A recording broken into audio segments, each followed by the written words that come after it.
Je n'ai rien glandé. C'est ce que je pensais à la fin de cette première année de bachelor dans le domaine informatique. Mais bon, maintenant que j'ai fait la rétrospection, je vois le nombre de choses que j'ai faites.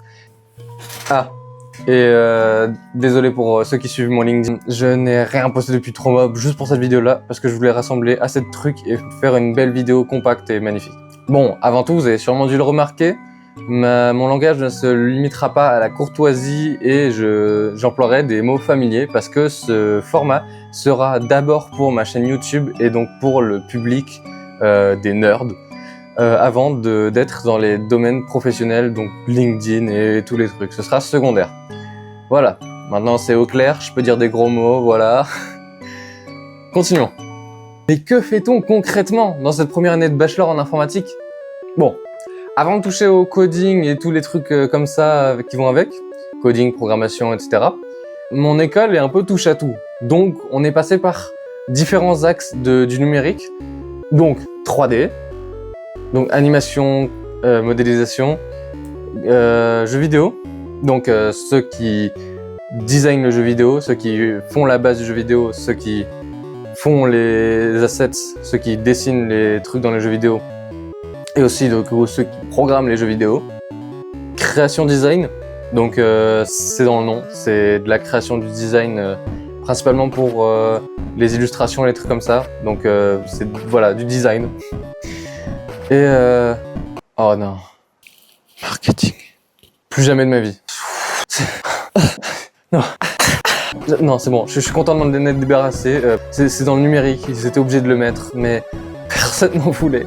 Heureusement, on s'est spécialisé au second semestre, donc moi j'avais coding en principal, donc coding web, et programmation de jeux vidéo, donc game programming en second choix.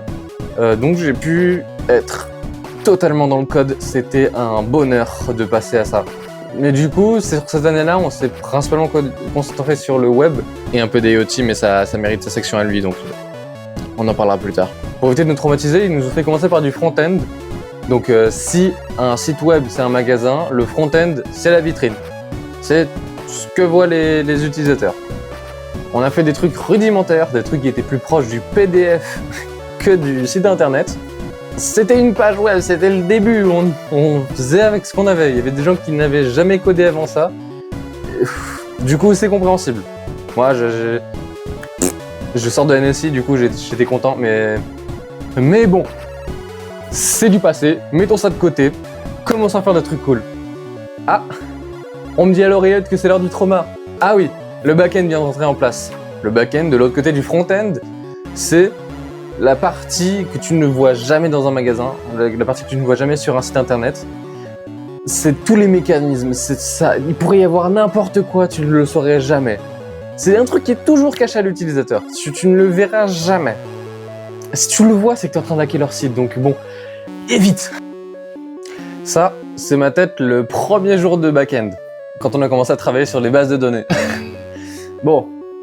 Ce jour-là, j'étais sur Linux alors que tout le cours était sur Windows. Bon, pour ceux qui connaissent, WAMP, LAMP, c'est pas la même. Bon. Ça c'est fini, mais pour le rendu, je voulais un truc fonctionnel. Et le back-end, c'est pas trop compatible avec GitHub Pages. Donc, j'ai essayé de mettre en tête d'acheter un petit serveur à côté pour me rendre compte un jour avant que ce serveur-là n'avait pas de base de données. Elles étaient à 60 balles. Je suis un pigeon, je ne payerai pas 60 balles pour des bases de données. Du coup, j'ai préféré me prendre ma note de merde. J'ai le seum, mais j'ai pas payé 60 balles. Dans la note finale, à la fin de l'année, ils nous demandaient d'ajouter une partie avec notre objet IoT, comme si notre PQ connecté était révolutionnaire.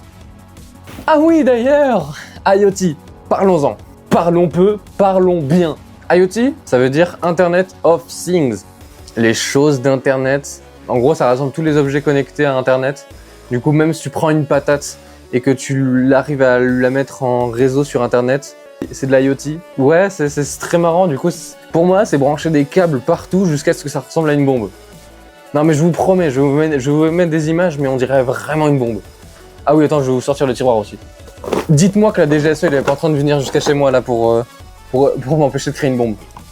Je vous jure qu'on faisait vraiment des trucs qui ressemblaient plus à des bombes qu'à... C'est une station météo, ça? Mais bon, on a pu coder en Python sur une tartine avec des lignes que des gens appellent Tony et faire des side quests plus compliqués que le cours. Bon, sur ce point-là, j'ai envie de parler d'un clan secret. Un endroit que la plupart des gens considèrent comme un mythe. Le Créalab. En gros, c'est des nerds dans une salle dédiée qui font ce qu'ils veulent. Genre, ils peuvent demander du budget pour faire des petits projets et aider des gens. Ça se trouve, je dis de la merde, mais dans tous les cas, c'est juste... Je suis impressionné par le nombre de projets qu'ils ont et le nombre de trucs qu'ils font à côté. C'est trop bien. En plus, ils aident les gens en galère parce que du coup, on sera en galère à un moment ou à un autre. Et bah, sur tous les trucs électroniques, sur tous les trucs IoT dont on a parlé avant, bah là, ils peuvent nous aider. Ils ont des trucs de soudure, ils ont des trucs qui sont au-dessus du niveau qu'on va jamais faire de tout notre bachelor. Ils seront toujours au-dessus et ça, c'est fantastique. Même si tu fais des travaux genre à côté, genre même ça, ils m'aident sur ça, alors que ils pourraient me dire bah va te faire foutre là. Ils accumulent tellement d'électronique que je pense que s'ils rassemblaient tout, ils pourraient faire un méga ordinateur. Robot autonome, des baguettes magiques connectées, une machine à cocktail. Ils ont une machine à cocktail et un mur d'imprimantes 3D. C'est fantastique et ils s'arrêtent jamais. Dès qu'ils peuvent avoir plus d'imprimantes 3D, plus de trucs, ils le font. Ils ont tout, c'est trop bien.